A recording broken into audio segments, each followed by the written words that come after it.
Hello everyone, Jack here again for another new Comic Book Day video here on Forbidden Planet TV. Let's get cracking to see what I'm picking up off the shelf this week because it is a massive week of brand new releases. We start with an ending as Mike Carey and Jonathan Weishack's Cul-de-sac ends on issue 6. If you've been watching my new Comic Book Day videos, you know that I absolutely adore this series.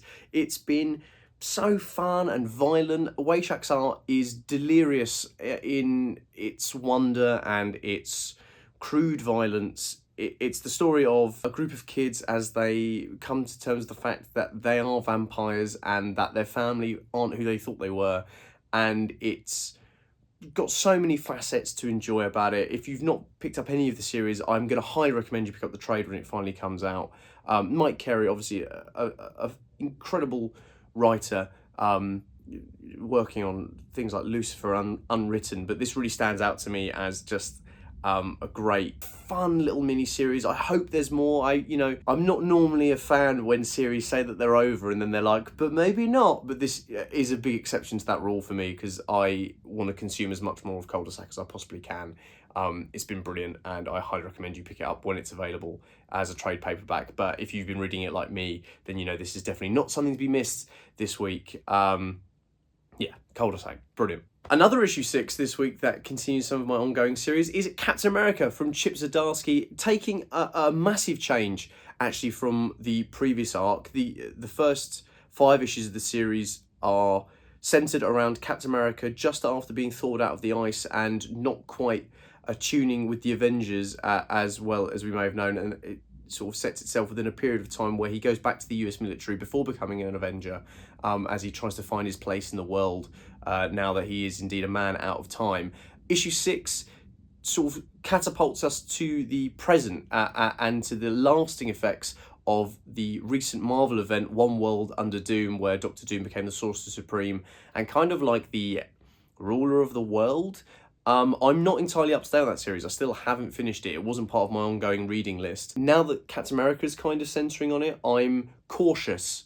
I'll be honest, I am cautious about how entwined it's going to be with the mainline Marvel stuff. I adored the first 5 issues. It focused on a different Captain America, on a post 9/11 Captain America, not just Steve Rogers, but new characters and a new type of propaganda and a new war that I just found so engaging. And the things with Doctor Doom in that series were really cool as well. So I imagine that there won't be no links to the original 5 issues. I imagine all the stuff that happened in that era will come to a head here in the modern day.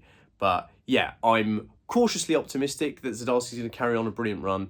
But yeah, we'll see how it goes. I have a ton of ongoing series coming out this week, including Ghost Pepper issue 7. I've gone for this beautiful Tumor Hill variant cover showing off the character of Leloy. Just looks brilliant. Wonderful watercolors. Just, I love it. Yeah, I fell for it on the shelf and I was like, yeah, this is the cover for me this week. I've mentioned every single time when I talk about Ghost Pepper that I'm, not every single time, but I am sort of chomping at the bit for a bit more action. That's not to say that the story isn't progressing and that it isn't super interesting and the world building just keeps getting better and better with every issue. I think Lalabi's art is just so good and I love when they do brilliant action-packed explosion sequences like we've had early on in Ghost Pepper, so I'm just chomping at the bit for a bit more.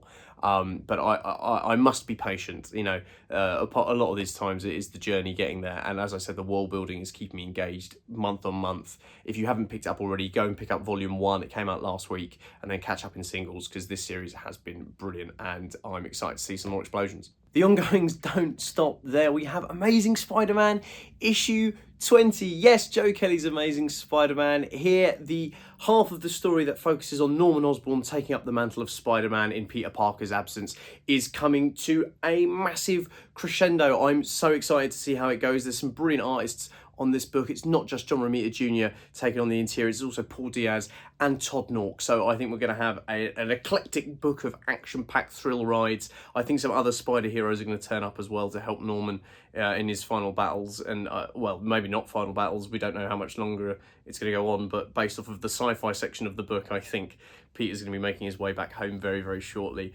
And another brilliant Liber Mayo Amazing Visions cover as well. But this week, they've gone for 2 brilliant covers. Gabriel Dell'Otto as well. Absolutely stunning cover. I don't know what to do. Well, I know what to do. I'm buying both because I have no impulse control because I'm a comic book collector. But I mean, like the Juggernaut on that, it's just class. Like all the different Spider-Man showing how quickly he's moving around him, and then just this brilliant Moody Delotto piece, just stunning, just stunning. Yeah, I'm getting them both. I'm getting them both. A little bit more from Marvel Comics. We have X-Men of Apocalypse issue 2. Yes, finally the second issue is here as the X-Men from the Age of Apocalypse universe are making their way through the X time stream, timeline, multiverse, trying to find a home for themselves, trying to survive as the Age of Apocalypse universe is destroyed and they find themselves displaced, traveling through the illustrious X-Men history, trying to just figure out where they stand in it all. And issue 2 takes them to the original X-Men, the 1963 proper OG X-Men crew. So I'm excited to see how those fresh-faced teenagers and Professor X of a very different time deal with the pure 90s rage that is the Age of Apocalypse. And there's been some, again, incredible variant covers. We've got a Joe Mad cover in there, this brilliant, beautiful Mystique cover,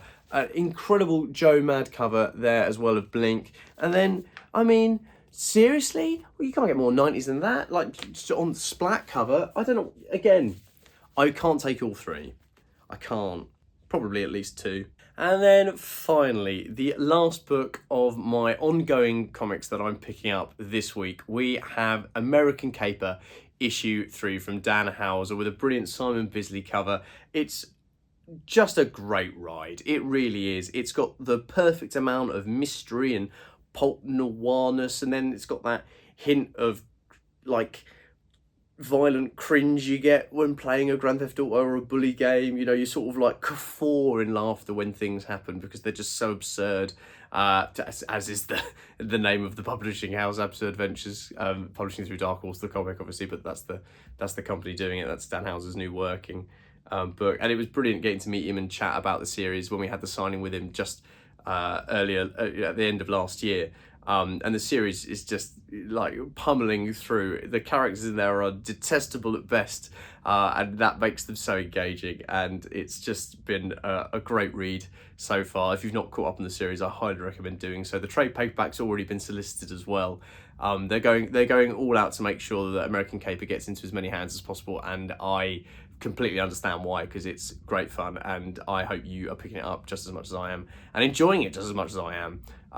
Fans of Dan's other work are just gonna love this series, like I have been. Yeah, it's great. It's sort of like, it's weird to love it, as is with most of those sort of properties that Dan's created and worked on. It's just it's bizarre, but it's great. It's brilliant. Right, new releases this week. We have 2 X books that I'd like to flag as the Shadows of Tomorrow crackle forward. It started off with Wolverine a couple of weeks ago, and now we also have Psylocke Ninja, focusing on Betsy Braddock as she in a more ninja-based series. They're cracking out a few solo series here for the Shadows of Tomorrow, which is great because we get to spotlight some of my favourite X-Men characters, Psylocke being one of them, and of course Cyclops. I got to chat with Alex Patnadel about the upcoming Cyclops miniseries, obviously, hopefully ongoing series if it does very well, because it should be, because it's great and I love Cyclops. He's my favourite. Anyway, yes, Psylocke Ninja, really excited to see where this series goes. I don't think Betsy's had her flowers for a minute. I absolutely adore her in any time she's in like an X-Force book and gets to be a bit more violent, a bit more assassin-y. And I think that's what we're going to get in this story. So I'm looking forward to that. And then Rogue, of course, Rogue, everybody's favourite rootin' tootin' power stealing X-Men character. She's great. She's really stood out in the recent New Age of X stuff that's been coming out. She's been at the forefront of the Uncanny X-Men, so getting to see her delve into her past a bit more and focusing on her own traumas and overcoming them, and getting to see more of characters like Destiny and Mystique, who I loved getting to revisit in the Krakoa Age. I'm just really looking forward to see where this series takes Rogue. And yeah, if you were thinking of picking up, then just do. Like, why wouldn't you? Just do it. just do it. So that's it for single issues I'm picking up off the shelf that are new this week, but there is a reprint on the shelf this week I'm definitely going to be picking up again, and I highly recommend you do as well if you missed out on the first printing, and that is the Absolute Batman Annual. Yes, the first annual with work from Daniel Warren Johnson and James Harren, and a brand new cover of Batman, of Absolute Batman, with this massive flamethrower. A new cover by DWJ for it, but it's the cardstock, so you also get his brilliant original cover underneath as well. So it's a double whammy. It's a 2-for-1 if you missed out on it, which I know a lot of people did because it was so popular, because it was so good. I spoke about it in another New Comic Day and I gushed over it, and it was just brilliant. So if you missed out on it for whatever reason, then there's a second chance to grab it with the second printing and to get a brilliant new cover for it as well. There's a few other variants as well that you can pick up, but this is obviously my favourite because it's DWJ. So yeah, definitely check out Absolute Batman Annual #1. And so that's it for everything that I'm picking up off the shelf this week, but I actually also wanted to flag something else, a Marvel Modern Era Epic Collection, and that is Volume 1 of Deadpool. This is from the sort of 2007-2008 run of Deadpool, and it holds a very special place in my heart because this is actually where I kind of began reading comics. I used to get the Panini 3-in-1 comic books from W.H. Smith's before I got into like proper single issues. And I remember my dad letting me try it, and it was brilliant. It was a Wolverine Deadpool comic. It wasn't just any Wolverine Deadpool comic. It was actually, and I know because I've already looked, it was exactly this issue here. It was Wolverine Origins 21. It was the first part of the Deep End, and it's just brilliant. It actually means that one of the first artists I ever interacted with was Steve Dillon, which is crazy to think how much more of his work I've engaged with since. And it ties into Secret Invasion super well. You've got loads of stuff in there with Daken for the Wolverine Origins issues, which was being written by Daniel Way at the time. He was writing Deadpool and Wolverine Origins as well, so there was a bit of crossover there, which was brilliant. And the first fight between Wolverine and Deadpool was hilarious. It's like Deadpool dropping a piano on Wolverine, and it was my first interaction with those characters away from like movies or animated stuff or video games. So getting to see Deadpool's lunacy on the page was just really exciting, and I remember falling in love with it. And I haven't left. Clearly, I've never left comics since. I'd read other comics beforehand, and like I'd picked up bits and pieces and been given graphic novels, but this was like the first proper time I had like a single comic in my hand, and it's the reason I'm here now, kinda. So if you've never had the chance to read this brilliant tome of Deadpool weirdness and madness from Daniel Way and so many other brilliant creators, then I highly recommend it. All the Secret Invasion stuff's super weird as well. And you can read it without context, because I did. I think the first issue of Secret Invasion I read was the last, and then I had to work my way backwards. But that's the best part of the hobby. All our brilliant members of staff will get these questions all the time, like where is the best place to start? And the only place to start is where it looks coolest to you. You can go through however many top 10 lists of the best comics of all time as you like, and they'll all be different, and there'll probably be a lot of overlap in those Venn diagrams as well. But if you walk into a comic shop and you see something that just speaks to you, that's the thing to start with, because even if it's issue 8 of a series, or it's issue 1, or it's the last issue, if you love it, if you fall for it like I did, you'll put the effort in and you'll go down the rabbit hole, and you'll find your way through, and then your hobby becomes your own and it's not someone else's. And it's just such a privilege to get to live my hobby like I do, and to engage with you guys and people in the stores and all my brilliant colleagues about the things that I love. And it's so cool to see where it started for me back on the shelf, and it might be the start for someone else as well, which is really lovely actually, and I hope it is. So yeah, if you've not read it before, give it a go. If you've never read a comic before, it passes my test to see if it gets you into comics, because it did. Yeah, so Modern Era Epic Collection Deadpool Volume 1, pick it up. So yeah, that's everything for me this week that I'm picking up. As I said, it's a behemoth of a week of new releases. The variant covers definitely got me. There's so much more on the shelf every single week. You can see some of them behind me, but the best place to check them all out is at forbiddenplanet.com, where all the new releases get uploaded, so you can order them, pre-order them, set up subscriptions, make sure you never miss an issue, or head to your local Forbidden Planet if you're lucky enough to have one. Our shelves are filled with brand new comic books and comics from the last couple of weeks, and you can set up a free reservation service, our select service, just to make sure you never miss out on any copies of all the upcoming bits and pieces that interest you, that are starting your hobby or are continuing your hobby for its 10th, 20th, 40th year. Yeah, as I said just now, it's a real privilege to get to live my hobby and getting to share it with everybody. So I'm feeling very nostalgic seeing that on the shelf this week, and I hope there's going to be something on the shelf this week that lights a little spark for you, like it has for me. So yeah, definitely head to your local FP and just have a chat, get some recommendations, and get into it, because it's the best. So thanks again.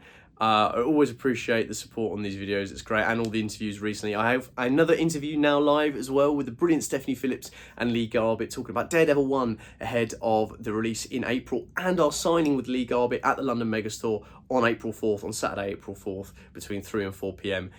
So all the information for that will be in the description down below as well. Definitely check it out. Definitely come along. Come say hi to Lee. Come say hi to us. Pick up Daredevil, and yeah, again, fall in love with something new on the shelf here at Forbidden Planet.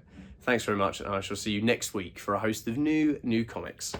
If you're enjoying watching Forbidden Planet TV and you're enjoying watching us talk to the world's most interesting and accomplished filmmakers, authors, artists, musicians, creators, subscribe right here. See you soon.